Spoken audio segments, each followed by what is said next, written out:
aspect of it, what were some of those principles early on? Because again, you're in middle school. So was it just, hey, this product and I think it's cool and I want to invest in it and kind of like looking at it from that angle? And I'm not sure what skills or tools you had at your disposal in middle school to say, hey, this is a company that I'm identifying as, hey, this is going to be around in the next 10, 20, 30 years, and Yeah. I need to invest in it. So I guess, how did you look at that to say, okay, I'm going to invest in this company while it's still in the beginning stages? Because again, companies are being created every day. Obviously, most of them probably won't be around in the next 10, 20, 30 years, but you're going to have a few that, are, household names, or some that maybe get bought up by Amazon. Like I think the what is it, doorbell or the Ring, that company got bought by Amazon. So you get these companies that get bought by Amazon, and again, you can have some big payouts depending on if you're invested into that company or not. So in middle school, or kind of at the beginning stages at least, what are you thinking about, or how are you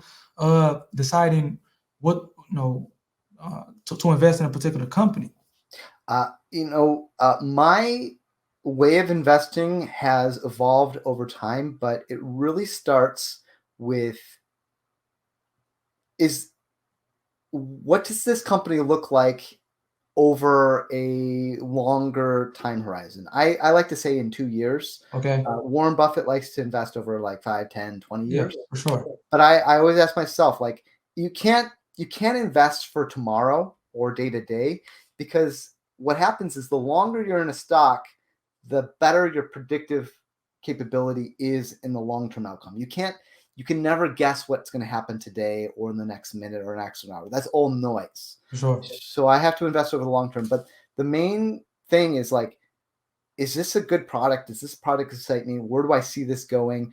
Who is the leadership of the company? Actually, like that. The leadership of the company is why Steve Jobs, that's why Steve Jobs and the product are why I invested in Apple. Why I bought into Ford when it was really, really low is because Alan Mulally took over Ford. Yep. And, when I saw his background and the stock was nothing, I bought into it. And I'm like, this is good leadership can make a huge difference. I mean, it is probably the biggest difference. You're really betting on the success of the individual. Right. Same thing for when I bet on Tesla.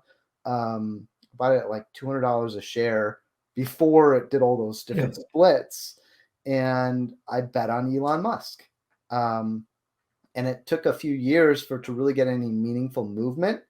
And then as soon as it started moving a lot, then, I cashed out. Now, you can't really predict that something's going to go up to like $2,000, $3,000, like in a share.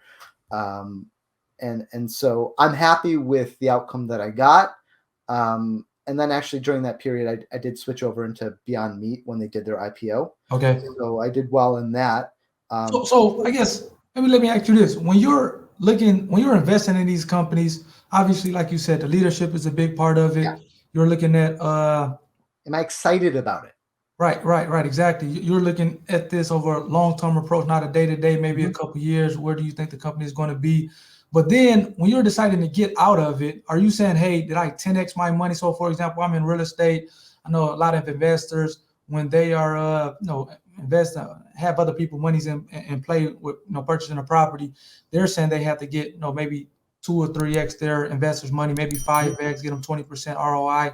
It's some number that they have to meet to kind of exit the deal. So do you look at it like that from a stock perspective? So for example, if Tesla, you bought it at 200, do you say to yourself, hey, I'm going to sell if this is at 600 or 1,000, or how do you kind of make that determination? You have to read the room. That's really what you're doing. The probably one of the maybe the most important skill of being successful with any investment is to when to get out. Like you saw all these people make a ton of money on Bitcoin, but then they stayed too long, and then they got wiped out. You have to know when to get out, and if you can master the self-discipline of getting out, invest on excitement, divest before disillusionment. Okay. That's especially with like Bitcoin and cryptocurrencies, because there's no fundamental to them. They're all, the real metric for those investments is hype. And so you're investing on the hype of the currency. And as soon as the bubble bursts for the hype, then you got to get out. Ideally, okay. But is that the same?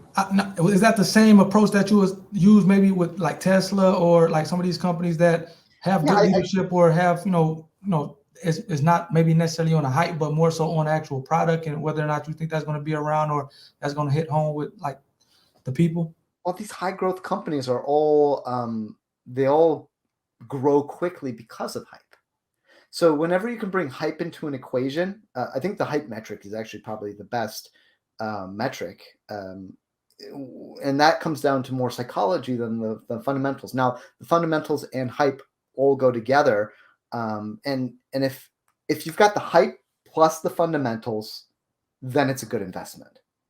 If it's too much hype and the fundamentals aren't there, you're going to have a problem. Now, what do you mean we say fundamentals? Is the company making money? Okay, gotcha. If the company is losing money and there's a lot of hype behind it, I would just steer away from it. Okay.